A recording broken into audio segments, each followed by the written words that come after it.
Saudara, hasil survei terbaru ini menyebutkan elektabilitas dari Gubernur Jawa Tengah Ganjar Pranowo tertinggi di antara bakal calon presiden lainnya yang akan bertarung di Pilpres 2024.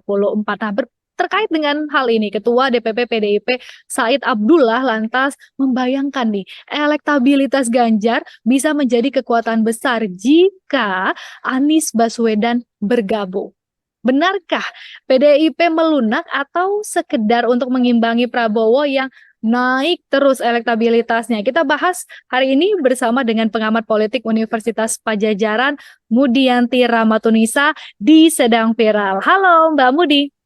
Halo Mbak Gina. Ini tadi terkait pernyataan Said Abdullah, menarik sekali memang Mbak Mudi. Tapi kalau dari Anda sendiri melihatnya bagaimana? Memang betul ya, sangat-sangat menarik gitu ya. Ini sebagai respon hasil survei, survei Litbang Kompas, di mana di situ elektabilitas Pak Ganjar memang leading ya, so far leading di survei itu. Dan statementnya Pak Said menurut saya wajar-wajar saja ya sebagai reaksi atas hasil survei tersebut, karena bisa jadi bahwa ini kita berasumsi ya, ini merupakan sebuah respon atas upaya membangun strategi kemudian ya, berdasarkan hasil survei tersebut, bahwa ternyata menurut Pak Said ada peluang gitu ya, ada peluang berandai-andai bahwa kalau misalnya Ganjar dan Anies bisa disatukan, itu akan menjadi sebuah kekuatan besar. Dan menurut saya memang betul gitu ya, kalau kita memperhitungkan posisi dukung-mendukung sekarang, jika ini disatukan memang menjadi sebuah challenge yang akan menjadi challenge yang luar biasa untuk kubu Prabowo menurut saya. Jadi wajar-wajar saja ya membayangkan itu menurut saya. Gitu. Untuk berbicara kita mengenai membayangkan itu dan berandai-andai nih Mbak Mudi, tapi mungkin nggak sih terwujud gitu ya Ganjar dan Anies bersatu? Karena nih Mbak Mudi, yang terbaru tim Anies sudah menyambut positif Mbak Mudi. Jadi dari juru bicara Anies sendiri ini mengatakan ini amat sejalan dengan visi perubahan dan transformasi yang dicanangkan Anies Baswedan. Ya. Jadi kalau bicara mungkin atau tidak mungkin, apapun dalam politik bisa aja terjadi, Pak. Menurut saya gitu ya. Bahwa sekarang ada 3 poros, ya memang so far ada 3 poros gitu ya. Yang namanya politik akan sangat dinamis karena ini menyangkut juga strategi ya. Strategi untuk bisa menang kontestasi elektoral kan begitu ya. Kalau ternyata memang kemenangan itu mengharuskan untuk bisa bekerja sama dengan pihak yang lain, kenapa enggak kan begitu ya. Jadi menurut saya kemungkinan itu ada gitu ya. Tapi kan yang pasti nanti kita tunggu sampai Oktober ya pendaftaran ya, jadi atau enggak, apakah akan tetap 3 poros ataukah menjadi 2 poros gitu. Atau ada statement juga bahwa kalaupun ini tetap 3 poros dan kemungkinan besar akan 2 kali ya pemilihan, dan skenarionya nih misalnya antara Pak Ganjar dan Pak Prabowo. Jadi menurut saya ini peluang tadi ya, suara dari kantongnya pendukungnya Pak Anies diharapkan dengan statement manis ini kan, menurut saya juga bisa nanti mungkin bisa beralih sebagian besar ke Pak Ganjar misalnya. Ada skenario-skenario seperti itu. Jadi bicara soal kemungkinan sih mungkin saja, yang namanya politik gitu ya. Tetapi menurut saya kalau saya baca juga respon dari petinggi-petinggi partai, menurut saya juga mix ya. Ada yang happy ya, happy, dan saya menunjukkan ini bahwa masing-masing sebetulnya masih membuka diri ya untuk kemudian bisa terus berkomunikasi gitu. Tapi ada juga sebagian elit partai yang mengatakan bahwa kayaknya susah deh, soalnya visinya lain gitu, yang ini perubahan, yang ini melanjutkan, dan seterusnya. Jadi menurut saya ini menjadi dinamis.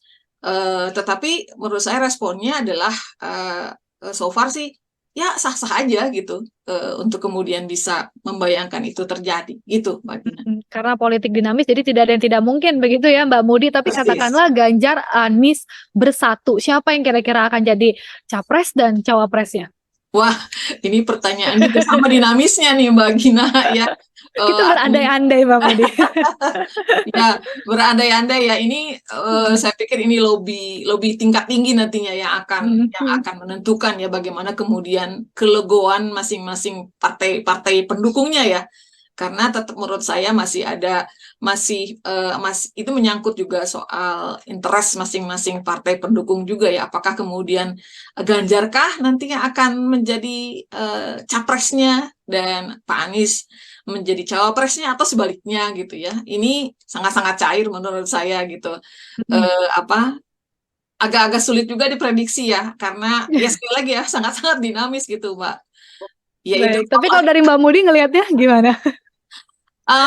kalau menurut saya sih dengan melihat hasil-hasil survei ya, kita bicara seupaya apa mendekati objektivitas banyaknya pendukung menurut saya kemungkinan sih Pak Ganjar tetap menjadi capres dan Pak Anies Baswedan sebagai cawapres. Oh, Prediksi saya artinya ya. prediksi Mbak Mudi ya, capresnya adalah Ganjar Pranowo, cawapresnya Anies Ya, Baswedan, begitu ya. ya. Baik, Mbak Mudi, tapi kan kalau kita, ini kan sekarang kita lagi ngobrol berasumsi mereka berdua ini bersatu, tapi kita juga melihat elektabilitas Prabowo ini saat ini terus meningkat, begitu ya. Jadi strategi politik seperti apa? Sebetulnya kalau dari sisi Prabowo ya, yang harus dipertimbangkan tim Prabowo agar tidak ketinggalan suara gitu. Ya, menurut saya sih ya intensif memetakan apa pendukung ya, pendukung dari masing-masing poros menurut saya. Dan kalau di ilmunya kan sebetulnya bagaimana kemudian kita bisa mengolah. Kalau yang sudah loyal tidak bisa diubah-ubah lagi ya.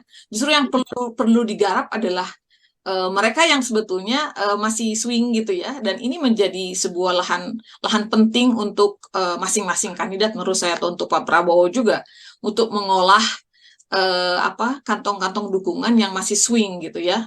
Kalau yang totally sudah tidak mendukung, menurut saya akan sulit ya. Itu kan bicara soal loyalitasnya, termasuk juga yang sudah mendukung gitu. Nah, sebetulnya yang lahan-lahan yang menurut saya untuk semua kandidat yang perlu dicarikan strategi yang paling menarik untuk kemudian pada akhirnya bisa menarik mereka untuk kemudian mendukung masing-masing kandidat menurut saya itu. Jadi ini strategi kampanye ya, strategi menarik hati dari sejumlah menurut saya cukup signifikan ya kalau kita bicara soal swing ya, swing voters ya.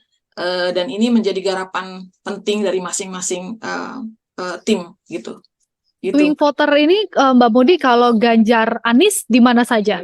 Ya misalnya di kantong-kantong yang udah jelas-jelas nggak merah kan gitu ya, nggak putih menurut saya.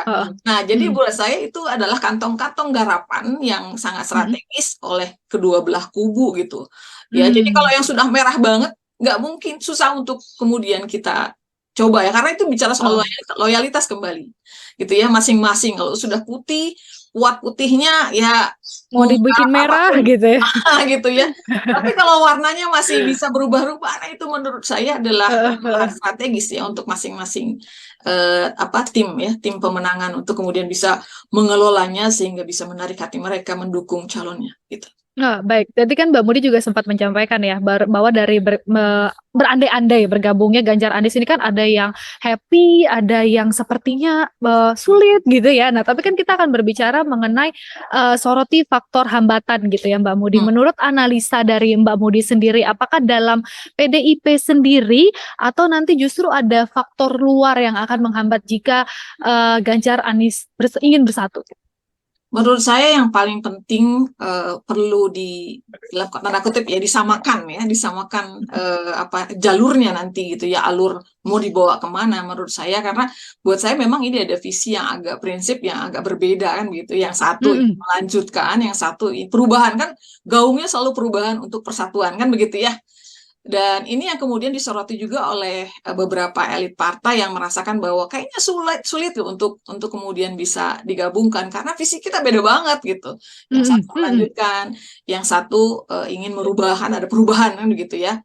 Tapi kan menurut saya ini so far pertimbangan politik ya, sekali lagi bahwa masing-masing juga pada akhirnya jika memang sekali lagi bahwa jalannya untuk pemenangan itu memang harus berkoalisi ya, harus bersatu ya, pastinya akan ada penyesuaian terkait dengan visi yang so far sampai saat ini berbeda untuk masing-masing kubu gitu.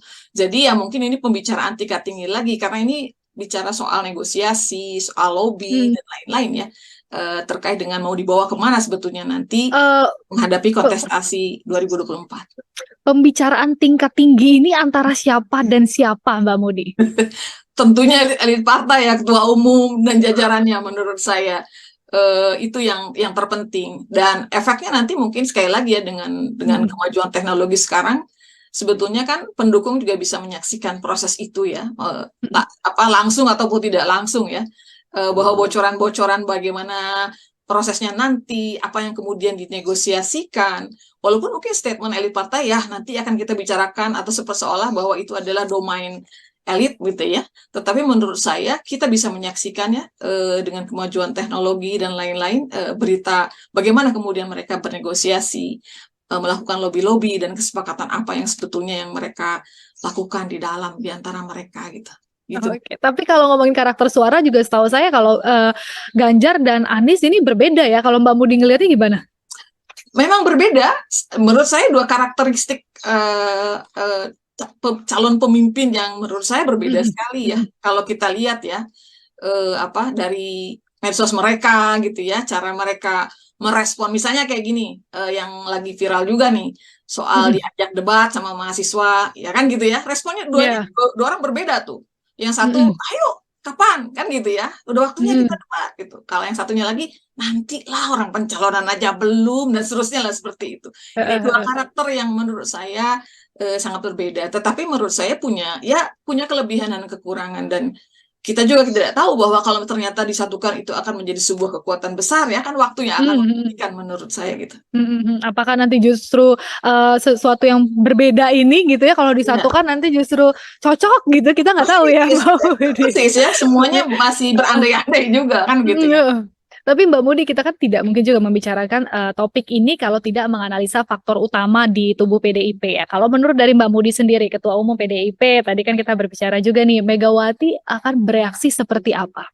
Nah, ini pertanyaan yang cukup sulit yang menurut saya, tetapi yang jelas bahwa eh, gini, statementnya Pak Said gitu ya, Pak Said Abdullah itu saya pikir bukan datang begitu saja seperti ide biasa ya. Menurut saya Nah, bahwa statement itu sudah dipikirkan matang, dan itu bisa jadi ya merepresentasi juga apa yang kemudian selama ini oleh partai, ketua umum dan mm, jajarannya juga melihat sebuah peluang kan begitu ya. Bisa jadi mm, seperti itu. Bisa jadi ya mungkin ya, eh, lampu hijau gitu ya, pada mm, akhirnya gitu ya, ketua-ketua umum partai itu memberikan restu dalam tanda kutip ya, dengan pertimbangan bahwa inilah jalan sekali lagi menurut saya untuk kontestasi elektoral kalau mau menang, artinya bahwa kita memang harus melakukan adaptasi terkait dengan strategi politik, bisa jadi seperti itu gitu Mbak Gina. mm. Artinya apa yang disampaikan oleh Pak Said ini sendiri bukan tidak mungkin juga, mungkin sudah diketahui oleh Ketua Umum begitu? Persis ya, dugaan saya sih nggak mungkin lah bicara sendiri gitu. Tanpa diketahui gitu ya Mbak Budi. Iya. Oke, tapi Mbak Budi, kalau dari Anies sendiri ini kan juga sudah optimistis sekali nih di hadapan kader Partai Nasdem di Jawa Tengah. Ini lumbung suaranya PDIP. Gimana Mbak Budi? Ya, itu merupakan sesuatu yang wajar ya, karena kan harus memberikan keyakinan dong sama semuanya kan bahwa dia akan menang kan begitu ya calonnya. Kalau Iya. belum apa-apa, aduh saya takut kalah, mana bisa dipercayakan gitu ya. Iya. Buat Iya. saya itu adalah sesuatu yang sangat wajar ya, apa yang kemudian disampaikan, memberikan optimisme kepada semua pendukung ya, jangan sampai nanti kalau kita lemah atau misalnya sang kandidat lemah, dukungan bisa lari kan begitu ya, kan sudah terjadi Mm-mm. juga kan. Mm-mm. Begitu Mm-mm. kemudian ada yang akhirnya berpisah, ada yang disinyalir berkhianat dan seterusnya kan begitu ya. Sekarang ini ramai gitu menurut saya. Jadi memang harus bisa meyakinkan pada akhirnya bahwa calon mereka itu memang bisa menang gitu aja. Dan menurut saya ini strategi yang sangat bagus ya, ketika kemudian seorang kandidat itu mencoba masuk ke dalam lumbung-lumbung suara lawan politik ya. Jadi dia mengecek juga ya, tes ombak juga gitu. Mm-mm. Seberapa besar kemungkinan bahwa itu kita kandidat itu bisa melakukan ya tadi kan, menerapkan strategi-strategi sehingga bisa menarik pada akhirnya suara dari yang sebelumnya adalah pendukung lawan politiknya. Wajar-wajar saja menurut saya. Baik, jadi artinya dari topik kita hari ini, kalau dari Mbak Mudi sendiri kesimpulannya seperti apa? Menurut saya apa yang dibayangkan oleh Pak Said ya, statement Pak Said yang menurut saya tentang penggabungan dua kekuatan adalah sesuatu yang wajar dan bisa saja itu akan terwujud ya. Mungkin saja namanya juga politik ya gitu ya. Dan bahwa kalaupun misalnya nanti pas pendaftaran bisa pasti tetap 3 poros, bayangannya ke depan sebetulnya ketika kemudian ada 2 putaran ya, misalnya yang kemudian berkontestasi adalah Ganjar dan Prabowo misalnya.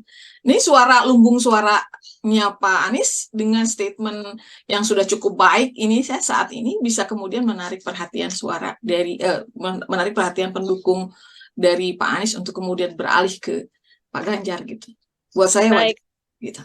Baik, artinya memang dengan dinamisnya politik ini begitu ya Mbak Mudi, semua butuh strategi untuk menang, jadi bukan tidak mungkin Ganjar Anies bersatu, tapi kita juga nanti akan menantikan lagi karena kembali dinamisnya politik kita kan juga penasaran siapa sama Betul, siapa gitu ya, siapa lawan betul, siapa. betul. Baik, terima kasih tentunya Mbak Mudi sudah bergabung bersama kami di Sedang Sama-sama. Viral. Sampai jumpa Mbak Mudi. Bye, Mbak Gina. Terima kasih.